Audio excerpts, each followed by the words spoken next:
Welcome to the Opportunity Zones podcast. I'm Jimmy Atkinson. Capital Square is one of the largest DST and Opportunity Zone operators in the real estate industry.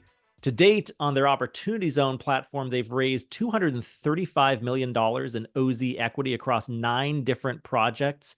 That equity's gone into building 2,000 residential units and over 50,000 square feet of retail, totaling $800 million of market value. Quite a lot of experience and expertise in this space Capital Square has. And I'm pleased to be joined today on the show by Capital Square's 2 co-CEOs, Lewis Rogers and Whit Huffman. They're going to be discussing how the management of these different funds has evolved over time. Lewis and Whit join me today from Richmond, Virginia. Gentlemen, welcome to the show. Great to have you on today. Wonderful. Thanks for having us. I'm at headquarters and Whit is in an OZ building in Scotts Addition neighborhood of Richmond, Virginia. Oh, fantastic. Whit joining us from an actual OZ location. That's great. So, gentlemen, a lot of my audience of real estate investors and Opportunity Zone investors and advisors likely are already familiar with Capital Square. You're one of the top 10 largest sponsors of Delaware Statutory Trusts, or DSTs, and you have a very large OZ platform as well, as I noted in the intro. But in case anyone's new to the show or maybe new to the real estate industry or anyone unfamiliar, can you give some background on who the two of you are personally and an overview of Capital Square as well? Absolutely. I'm the founder and co-CEO with Whit Huffman, the other co-CEO. Capital Square was formed 12 years ago. Our vision is tax-advantaged real estate investments with an investor-first focus. We've built out our company to become fairly large. We have three prongs to our business. We invest, we build, and we manage. We've always done the investments. That's your Delaware Statutory Trust, your 1031 exchange for tax deferral. Before the pandemic, we started to build. Great time to build, right before a global pandemic. But we were able to build and deliver Opportunity Zone funds on time and on budget through the pandemic, in spite of the challenges with labor and materials and inflation. That's the build strategy. We have a dedicated development team in our home office that is able to build 2,000 apartment units on time and on budget. And most recently, we started managing our own property with Capital Square Living, our own property management company. So we invest, we build, and we manage. We've always done the Delaware Statutory Trust for 1031 exchange. Since about 2019 or so, we've done the Opportunity Zones. We were early on, back when there were no regulations and no CPA in the world would sign on to the program, to today, when we have a track record of $800 million of newly constructed buildings in qualified Opportunity Zones. It's been a phenomenal ride right through managing the properties. And the interesting parameter is we have projects from completion to not even a shovel in the ground in development. And so in the next 45 minutes or so, we can describe the experience of going from investing in a fund that is building a building to actually owning a building that's stabilized, leased up, and performing and headed towards a 10-year hold when you get tax forgiveness without having to die. That's a little joke about 1031, the step up in basis. Yeah, perfect. I always, that's a joke I make also, is Opportunity Zones are a lot like 1031s, except you don't have to die to get the full tax benefit. Whit, I want to turn to you, get a little bit of background on you. When did you join Capital Square and what's your role there? Sure. So I am co-CEO with Lewis. I sit in Richmond. I'm in our Scotts Addition office today in one of our buildings that we built, which is actually our first Opportunity Zone fund. I come from a development background. So I worked at a large institutional developer based out of Washington, D.C., focused on mid and high-rise development, really mixed use and format. And so I joined up with Lewis in 2018, which was great timing in conjunction with what was to come, which was the Tax Cuts and Jobs Act. And so given my background and Lewis's background in tax advantage real estate, we thought marrying up that development expertise and legal expertise made a ton of sense. And we made the plunge and did our first Opportunity Zone. I think we launched at the end of 2019. Very good. Well, again, Pleasure to have both of you joining me today on the show. Uh, yeah, you have deals all across the spectrum of the life cycle. Some deals are cash flowing, some don't even have a shovel in the ground yet, which is great. You recently launched Capital Square's ninth Opportunity Zone Fund. All of your funds, I should note for our viewers, are single asset funds. So you launch a new fund for each individual asset. So when an investor comes into any of your funds, they know exactly what they're investing. It's just one single That's right. deal. You don't have a large multi-asset blind pool type of fund. No. Largely, you're building multifamily or mixed-use multifamily in the I like to term it the Mid-Atlantic and Southeast regions of the country. Correct. And when everything's completed in these first 9 deals, you'll have about 2,000 residential units built. I was on your website earlier this morning and looking for that press release announcement of your first OZ fund. That press release was published in July of 2019 when you launched your first fund. So you're a very early mover in the Opportunity Zone space. Those were when mid 2019 was really when the first funds were starting to get launched. So you now have over 5 years of experience with Opportunity Zone fund management. And these 9 different funds are all in different phases. Fund 1 is already leased up and cash flowing to investors. And Whit, you're actually sitting in that building right now. And Fund 9, you're just beginning to raise capital for. And you're going to present that Fund 9 deal at our OZ Pitch Day event on November 14th. So looking forward to hosting you there. But what are some of the challenges of handling 9 different funds across 9 different assets, all in different phases of the life cycle? I mean, it's a different mindset. I think we all have to do a little better job of explaining to the investors what it means to be in a development fund. And we have 7,000 investors in DST programs. The day they close, they begin to accrue a distribution, and the next month they get their first distribution. And every month thereafter by ACH, they get a distribution.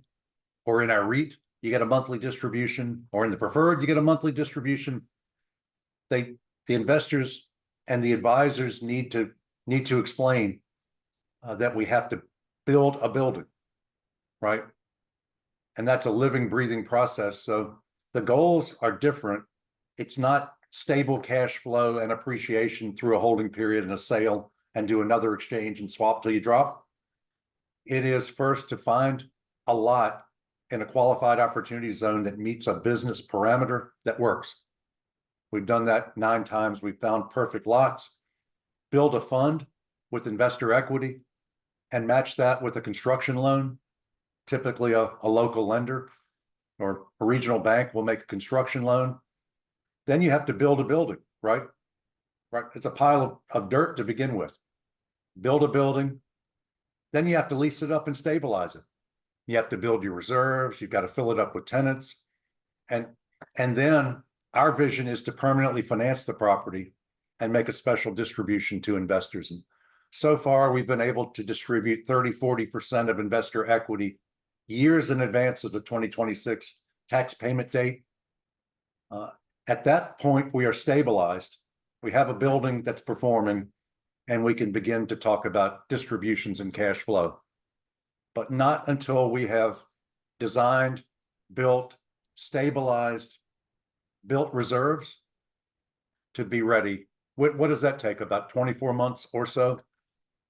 Typical construction timeline would be 24 months and then call it 12 to 18 months for lease up.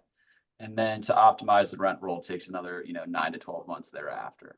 So to get to a place where the building's, fully stabilized and operating at full speed, you're really call it 3.5 to 4.5 years to be exactly where you want to be. Your refinance will come inside of that. You're likely going to execute on that once you're stabilized. And that typically after the commencement of construction is, call it 36 to 42 months after you begin construction. So to Lewis's point, it isn't a near-term cash flow play, right? It's a different strategy. Going back to your original question, I think there's merits to both the blind pool and single asset funds. And to better explain what we've tried to accomplish, we've tried to have multiple offerings available so that investors could diversify at their election. Our thesis was we're going to go and execute developments in markets that we know really well, right? We manage over $6 billion of assets across the platform with a central focus on housing, and we own 15,000 multifamily units. So those markets that we went to were markets that we had already been investing in, that we knew really well. And not just from a macro level, supply demand dynamics, employment growth dynamics, population growth dynamics, but knew it at the granular level, right? Down to the intersections, the streets, exactly where you wanted to be, the neighborhood, the exact right spots. And so when we went and did our first opportunity zones, it's probably not surprising that you saw those in places that our DST investors are used to seeing us invest in. Places like Richmond, Virginia, Raleigh, Charleston. And so when you think about the complements of our different business lines, I think from a geographic selection perspective, we've really been able to leverage kind of that in-house expertise that we had on the DST side and picking markets and neighborhoods, and then flow that through to the buy box for our land acquisitions. And one of the reasons we really focus on the single asset was knowing how challenging development can be, right? It's really easy to get off schedule. It's really easy to get over budget. There's a lot that can go wrong. It is a far riskier transaction profile than a DST. Now, I would argue the rewards are exceptional and merit that level of risk. And I think what you've seen from a capital flow perspective is reflective of that. But by having single asset funds, we're able to more regularly and determinably figure out when is the refi going to happen within a window, right? When is the sale going to happen within a window?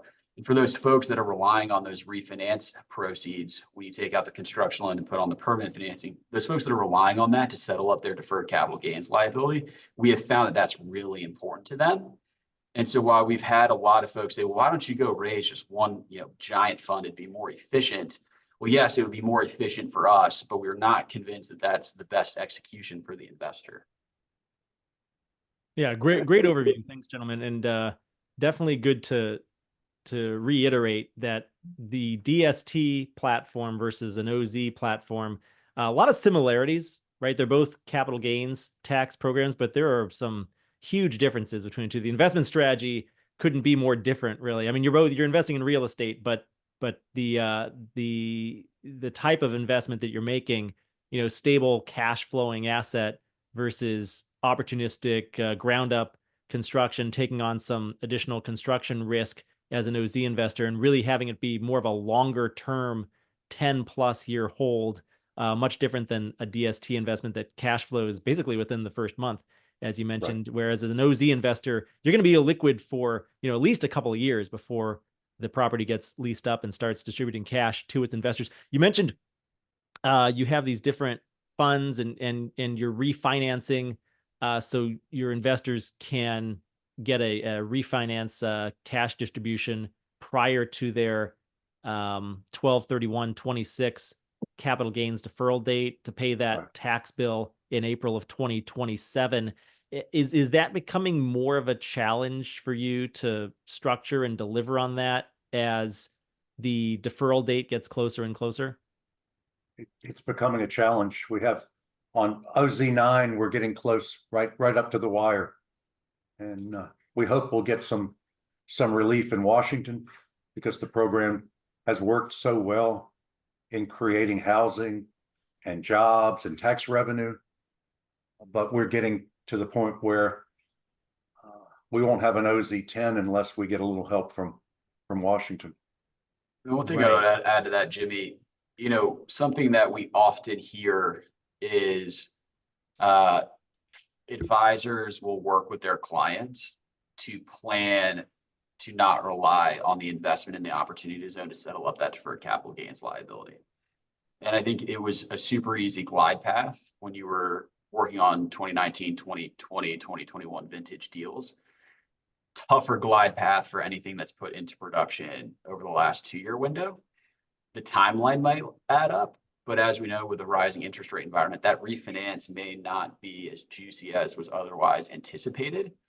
I think, we've been very fortunate in picking our spots and timing, and that we've been able to return 20, 30, 40% to investors at refi. But we're hearing oftentimes that a lot of folks, it's cash in refis. And so obviously that's the inverse of what investors are looking for. And so I think as sponsors have learned how to execute on this and there's some proof of concept, that's also funneled through the advisors. And we're hearing more and more that the investors from a planning perspective are planning for that capital gain and that deferred liability in a different way than just relying on the investment to settle that up. So I think it isn't as easy an answer as it was, but I think given the experience with the program that we now have, I think people are just attacking it in a different way. Some of the advisors are withholding 20+% of the cash, investing it so that by April 15th of 2027, it grows to the capital gain amount. Yeah, and I think that's smart. I think these days, if you're investing in 24 or 25, you can't necessarily plan on that cash out refinance distribution, nor should I would never urge anyone to count on Congress to do anything that would possibly, I mean, we're hopeful, right? But I think you gotta hope for the best and plan for the worst. Hope for an extension, but plan for the fact that Congress doesn't get their act together and doesn't extend this program, and then you are stuck with that 12/31/26 deferral date. I want to talk more about that extension possibility and legislation a little bit later in the program with both of you. But I wanted to ask about how has your strategy potentially changed over the past few years? When you first launched your first OZ fund in 2019, and you were doing some more deals in 2020, we were in a very low interest rate environment. The macro environment has changed significantly over the last 4 years here. Has that changed your strategy at all? The increase in interest rates, has it made some real estate deals less feasible? Have you had to get more choosy, or how in general have things changed for you? It's a good question. It's a lot harder today. In 19, we were in a global pandemic and the world was coming to an end. Mm-hmm. And we had inflation and we had, all kinds of supply chain issues. You'd think that it would have been terrible, but it was, 2% mortgages, 3% mortgages. And so things were underwriting. We had this migration from the major cities down to the Southeast that filled up our buildings. And we started building buildings. Our development team got their rhythm, got their confidence. And now we're all revved up and ready to go. And now we have a 6% mortgage with a lot harder to underwrite. Harder to underwrite. I think it was easier to be a little more, for lack of a better term, adventurous in site selection in a low interest rate environment. There was more wiggle room in the underwriting to meet untrended yield and IRR requirements. And I think what it's led to is folks investing in opportunity zones where there's a proven track record. If you think about Scott's Addition as an example, we had good data to inform the revenue and rental rate assumptions on the first 3 deals that we executed, but there wasn't a direct comp set in the neighborhood that you could then turn to say, well, hey, I have a pretty high degree of certainty we're going to get this per square foot rent because the building down the street is getting it, and we're going to have a better amenity package, better design, and it's new, right? And so it's led us to go and say, hey, if we're going to go pick a market in this environment with less operating room, with a narrower glide path, we need some more certainty around the revenue assumptions. And so that's why you see us focus on going back into a Scott's Addition where we can comp to the building across the street. We can comp to the building down the street, and there's more reliable revenue assumptions. So that with a narrower glide path, we needed to reduce the overall underwriting risk, especially around rental rates. And so I think you've just seen folks rotate into, markets that have a more definable comp set. But by the way, the building across the street is OZ5, and it was the building of the year last year in Richmond, Virginia. Congrats. Yeah, a lot of success you guys have had building in Richmond. I want to talk about the different markets you're in and maybe which other target markets you have your eye on a little bit later in the show. But let's talk about OZ legislation. That's been a big topic of discussion on this show for the past couple of years. Obviously, there's a perishable tax incentive. It's set to sunset after 2026? Lewis, you hinted a minute ago that you're on Fund 9 right now, but without some sort of extension, there might not be a Capital Square Fund 10. What do you say to congressional leaders about the impact that this program has had on the country so far? Why do you think it should be renewed? Why should our congressional leaders care about renewing the Opportunity Zones program? Yeah, we have FT consulting data on each ozone. Each building has generated hundreds of jobs, a large number during construction, but a meaningful number permanently, and tax revenue for the jurisdictions from a dirt lot to $120 million building. The real estate taxes to the localities have been earth-shattering. The jobs are good and they're permanent. We haven't taken any housing from anyone. We've built in industrial neighborhoods. We knocked a shed down once, and the rest were old warehouses and things that were dysfunctional and really not of any value. And we built phenomenal Class A mixed use communities, providing 2,000 or so units of new housing.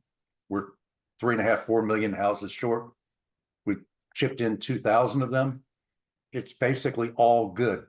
We need to extend the program to continue the goodness across the country.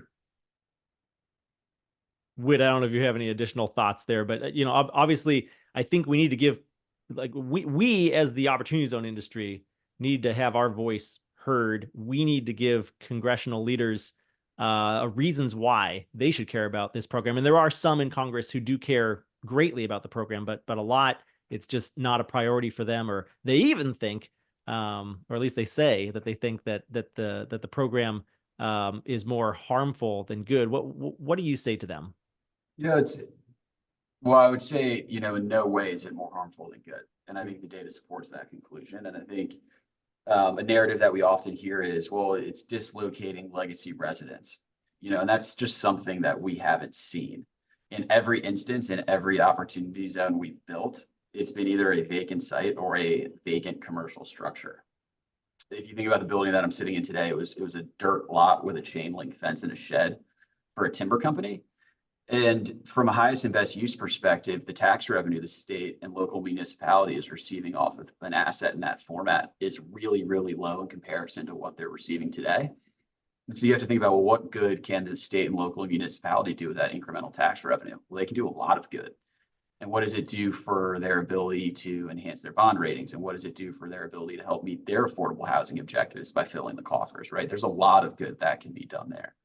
And then I think if you took a step back and said, hey, we're short 4+ million housing units, how do we solve that problem? One answer could be, well, allocating government resources, which is, our tax dollars, to putting things into production to meet affordable housing objectives. You could also then say, well, opportunity zones allow you to get at the housing crisis, but it's using private capital and private dollars. It's generating increased state and local municipality tax revenues. It's coming at the expense of some federal cap gains tax they would receive.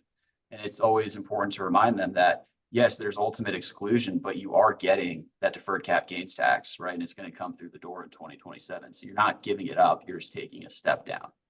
And so if we're going to tackle the 4 million housing unit shortage, I think you've got to look at opportunity zones as a way to meaningfully chip away at it. Yeah, at all levels. The affordable guys and the light tech credits work great.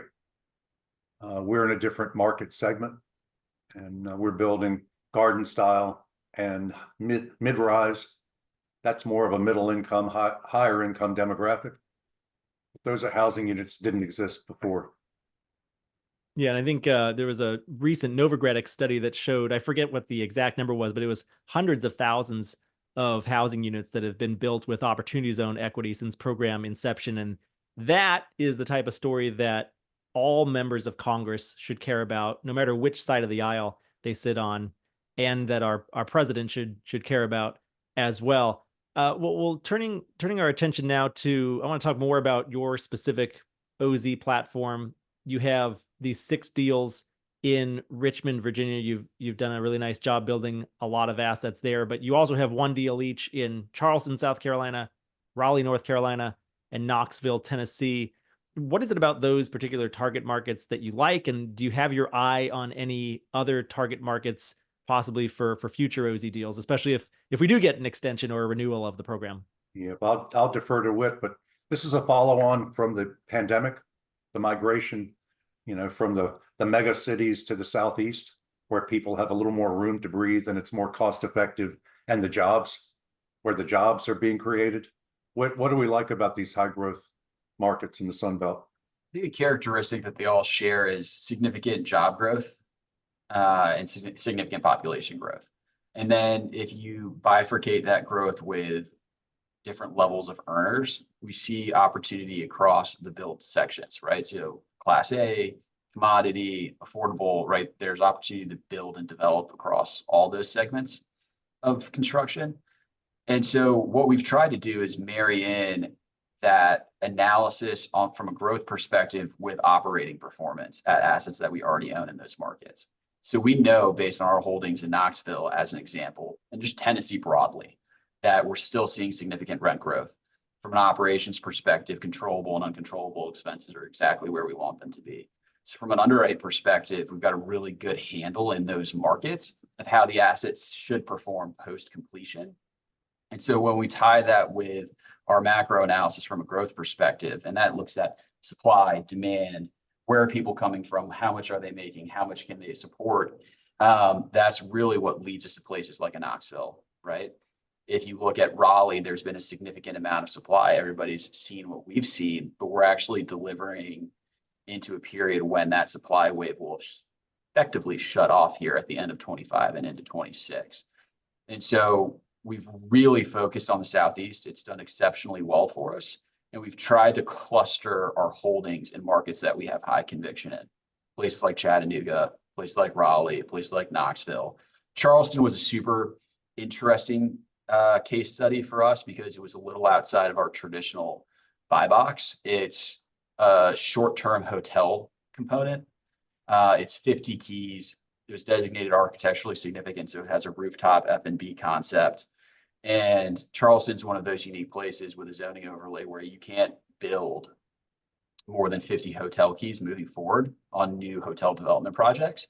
And so there's an artificial barrier to entry. And we felt like that supply constraint was going to be massively rewarding over a 10-year hold and worked really nicely from an opportunity zone perspective. So each deal is a little bit different, but it does tie into a macro focus on the Southeast and Sun Belt. Very good. Any other target markets you have your eye on for future OZ deals? We've got a few, but I'd probably keep those a little bit close to the vest. Fair But enough. I'd love to talk about them when they're in production. Absolutely. Lewis, I think I cut you off. You were about to say something? No, that's got it. Okay, got it.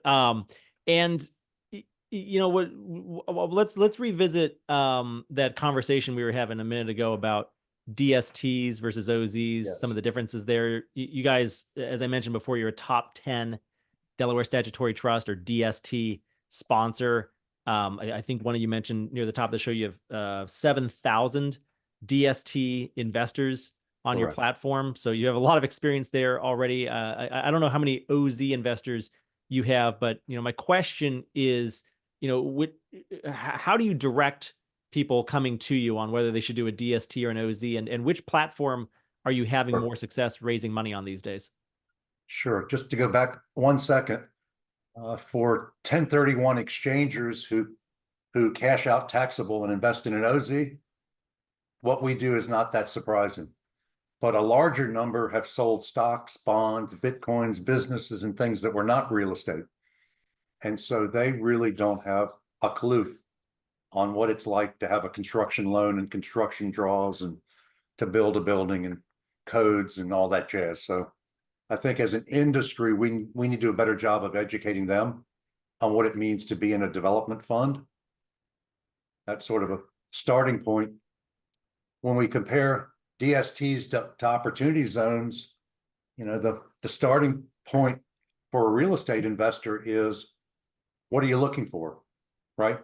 If you want a layup, a cash flow starting tomorrow, and a simple business plan to buy a building, keep it leased up, raise the rent and sell it in 7 to 10 years, great. The DST works perfectly well for you. You'll cover your 1031 exchange. Your returns are modest, but very stable and very predictable. If you want to shoot for the moon, the development deal is going to make more money. It's going to make a lot more money to compensate you for the risk of building a building, leasing it up, permanently financing it. Those are all our goals. We've been able to accomplish it 8 times, but it's not guaranteed. And so an OZ investor will and should make a lot more, but they'll make it at a different time. If we have a 3 or 4 year stabilization, no cash flow for 3 or 4 years. Maybe your DST only pays 5%, but you've been collecting it for 3 or 4 years. The big pop comes at the end when the OZ building is sold and there's tax forgiveness. That's when the OZ investor really is happy that they did the OZ. But a lot of investors live on the cash flow, or at least they enjoy seeing those deposits come into their bank account by ACH every month. It's really just 2 different flavors. And then you reinvest your capital gain. And so if you're leveraged, it's much harder. You may not have enough cash as a real estate investor to invest in an OZ because you have to pay off your mortgage, right? You may not have enough cash to cover your capital gain. If your stocks and bonds, you have nowhere else to go. The OZ is the greatest provision in the entire tax code, maybe in the history of the tax code, by allowing you to defer and exclude any capital gain from the sale of any asset, including real estate. I don't think people appreciate, how amazing that provision is. If they were aware of it, we'd be sold out in advance on every program. And so if you can continue your good work with the podcast, we'll continue to be sold out on every new program, provided Congress gives us just a little more room to breathe. Well, I'm doing my best. And, I do call it the greatest tax incentive ever created. And I truly believe that. There's a little bit of, there's definitely more risk with it. But that reward on the back end and, best part compared to a DST, at least you don't have to die before you achieve the full tax benefit. We've got one more thing. There's something that I'm a damn lawyer. I'm not a development guy. I'm learning the development business, but there's something that was new to me, the GMP. The risk in development is not what it used to be when I was a young lawyer. Would you describe some of the safety valves, like the guaranteed maximum price contract with your general contractor? Because that takes an enormous amount of the risk out of the development. Yeah, so there's a couple different formats of construction contracts that you can execute. We use a guaranteed maximum price, or GMP. So basically that says we're buying a complete building for this price. So if something was missed in the drawings, I'll give you an example. If there's a sink shown but no drain, right? That's not on us to then have to pay for the drain. We say, we bought a complete building, you can't have a sink without a drain. So that helps mitigate a lot of the cost overrun risk. And then as you think about, it depends on what's going on in the market, you can do things like buying caps, collars, and swaps on your interest rates. There's all sorts of things that you can do to help mitigate the construction associated risks. And so when prudent, we obviously execute on those strategies, but in every instance, on every development deal, it's always a GMP. Right. Good. Well, we have just a few minutes left before we got to cut you loose. I did want to get, if you could, give us a preview of CSRA OZ Fund 9. This is a mixed use development that's about to go under construction in Richmond. It'll be your 6th OZ deal in Richmond, but what can you tell us about this project? Yeah, it's going to be a rock star of a trophy property. Which, you want to dazzle us? Sure. So it is directly across the street from OZ5 in the Scotts Addition neighborhood of Richmond, a neighborhood we know really well. We've got a deep comp set for. OZ5 was the Richmond multifamily development of the year. It's an asset that's performed exceptionally well, exceeded all of our expectations. We were fortunate enough to acquire the site across the street, which is an old commercial building. And inside of the confines of that site, we're going to build about 250 multifamily units and 100 hotel keys. What's unique about the hotel concept, and I can't yet divulge the flag, But we're expecting to have a major hotel flag operate what we're referring to as apartment hotel units, which will be a distinct branded concept that'll be fully furnished apartment units that you can rent for a night, 3 nights, 3 weeks, 3 months. A really unique concept. We think there's a ton of viability in this market. For starters, the hotel comp set is exceptionally strong in this part of Richmond. But also given the amount of state government here, along with healthcare, there is demand for extended stay. So we think we can really blend well that nightly, weekly, and monthly rates on the 100 hotel keys. And then the multifamily side is really straightforward. It's comping off of the products that we already have in the neighborhood, which are fully stabilized, fully absorbed, and occupied very well. And so one thing that we did, which we did on OZ5, we say, how can we do something a little bit different? How can we change what's going on from a development perspective in this neighborhood? And so we have Morris Adjemi out of New York as the design architect. So bringing a little bit more of that urban flavor, a little bit of a different vibe and something different to the neighborhood to separate itself from the other projects that are already there. Awesome. Well, I'm looking forward to it. And I know you guys are, as I mentioned a few minutes ago, you're going to be pitching this deal during your presentation at OZ Pitch Day on November 14th. So I'm looking forward to that as well.